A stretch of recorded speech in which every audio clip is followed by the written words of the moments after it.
काँग्रेस पक्षाच्या वतीनं, प्रांतिक काँग्रेसच्या वतीनं प्रत्येक जिल्ह्यामध्ये निरीक्षक पाठवलेले आहेत आणि ते त्या ज्या उमेदवारांनी पक्षाकडे अर्ज केलेला आहे त्या उमेदवारांना भेटणार आहेत, वैयक्तिक एक करून भेटणार आहेत. आता एका बाजूला जागा वाटपाची चर्चा चालू आहे आणि तोपर्यंत हा एक्सरसाइज आम्ही करतोय. आपल्या जिल्ह्याकरता खासदार प्रणित शिंदे आलेले आहेत, तर त्याच तुमच्याशी बोलतील. त्यांचं मी या ठिकाणी स्वागत करतो. पहिल्यांदा त्या खासदार झाल्यावर आलेले आहेत.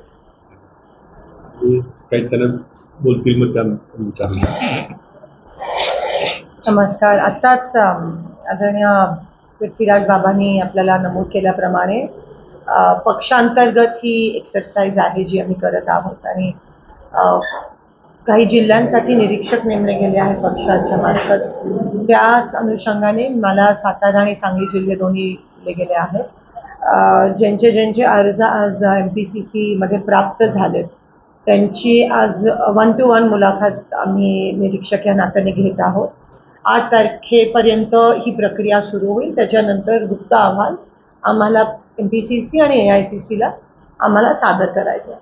आपल्याला माहिती आहे की काँग्रेस पक्षात लोकशाही आहे आणि ह्याच पद्धतीत आम्ही काम करत आहोत. सातारा जिल्ह्यात आदरणीय बाबांच्या मार्गदर्शनाखाली आमचा मानस आहे की जास्तीत जास्त काँग्रेसचे आमदार सातारा जिल्ह्यातून निवडून येतील आणि एकजुटीने तिकीट मिळो न मिळो आम्ही सगळे काम करणार आहोत.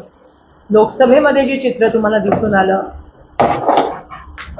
ते सेम नाही, उलट त्याच्यापेक्षा अजून ताकदीने आम्ही सत्तेत महाराष्ट्रात येऊ. सगळीकडे आम्ही फिरताना आम्हाला दिसतंय की वातावरण खूप छान आहे पक्षासाठी आणि महाविकास आघाडीसाठी. लोकांमध्ये, कार्यकर्त्यांमध्ये एक ऊर्जा, एक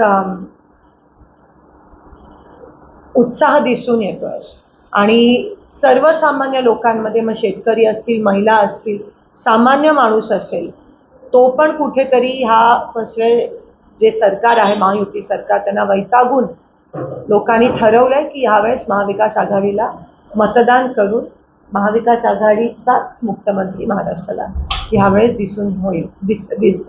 दिसेल. त्यासोबत मी काल जी पुण्यात घटना घडली आणि वारंवार ह्या पुरोगामी महाराष्ट्रात जी महिलांवर अत्याचार होत आहेत. काल 6 वर्षाच्या एका मुलीवर पुण्यात एका स्कूल बसच्याच ड्रायव्हरनी अत्याचार केला, ती आणि तिची मैत्रीण. बदलापूरला 4 वर्षाच्या चिमुकलीवर केला. ज्या राज्यात, ज्या देशात लहान मुलींना पण सोडत नाहीत, एवढी विकृत मानसिकता जर असेल तर आपल्याला या विकृत मानसिकतेचा नवरात्र चालू आहे, वध करणं गरजेचं आहे. लाडकी बहीण एकीकडे म्हणतात, पण आर्थिकदृष्ट्या सक्षम होण्यापेक्षा मानसिकदृष्ट्या सक्षम होणं गरजेचं आहे. एकीकडे मतांना विकत घ्यायचा प्रयत्न करते हे सरकार, दुसरीकडे त्याच महिलेवर अन्याय आणि अत्याचार करत आहे, करणाऱ्यांना पाठीशी घालत आहे हे सरकार. ह्याचा मी ह्या ठिकाणी निषेध करते. आणि ही जी विकृत मानसिकता वरपासून खालपर्यंत आपल्याला दिसून येते, कारण का महिलांवर अत्याचार करणाऱ्या लोकांना पाठीशी घातलं जात आहे. आज महाराष्ट्रात लापता पण जवळजवळ 64,000 पेक्षा जास्त मुली आणि महिला ह्यांचा काही आता पत्ता नाही आहे, लापता आहेत. आणि एवढं सगळं होत आहे आणि इथे है ना फक्त इलेक्शनच्या तोंडावर इलेक्शन सॉप्स सुचत आहे. त्यांच्याच पंतप्रधानांनी काही राज्यांमध्ये म्हणालेलं की इलेक्शन के पहले जो बाटा जाता है वो रेवडिया होती है. मग तेच म्हणतायत आणि त्यांचेच मंत्री म्हणतात की आता महाराष्ट्र दिवाळखोर होणार आहे. काल पण तुमच्याच सगळ्या अंकामध्ये आलं की बँकरप्ट होणार आहे. सगळी निधी ही लाडक्या बहिणीकडे वळली आहे आणि आता शेतकऱ्यांना अनुदान देण्यासाठी संजय निराधारचे पैसे असतील, शेतकऱ्यांचे अनुदान असतील, अतिवृष्टी झाली आता पावसामुळे त्याच्यासाठी पण पैसे द्यायला नितीन गडकरी जी स्वतः रेकॉर्डवर गेलेत की आता सरकारकडे पैसे नाही आहेत, कारण का सगळे लाडक्या बहिणीसाठी वळवले गेले आहेत. आणि आमचा विरोध हा आहे की लाडकी बहीण तुम्हाला ऐन निवडणुकीच्याच तोंडावर आठवते, आधी तुम्ही हे देत नव्हता. आणि दुसरीकडे मानसिकदृष्ट्या ह्या महाराष्ट्रात, ह्या पुरोगामी महाराष्ट्रात, ह्या जिजाऊच्या महाराष्ट्रात, ह्या अहिल्याबाईंच्या महाराष्ट्रात, ह्या सावित्रीबाईंच्या महाराष्ट्रात मानसिकदृष्ट्या महिला सक्षम नाही आहे. एका मुलीला कॉलेजला जायला भीती वाटते, शाळेला जायला तिच्या पालकांना तिला पाठवायला भीती वाटते.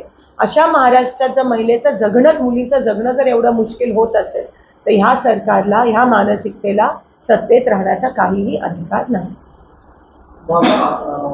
प्रश्न नाहीये. ज्या ज्या मतदारसंघामध्ये MPCC कडे लोकांनी अर्ज केलेले आहेत त्यांच्याशी चर्चा आहे.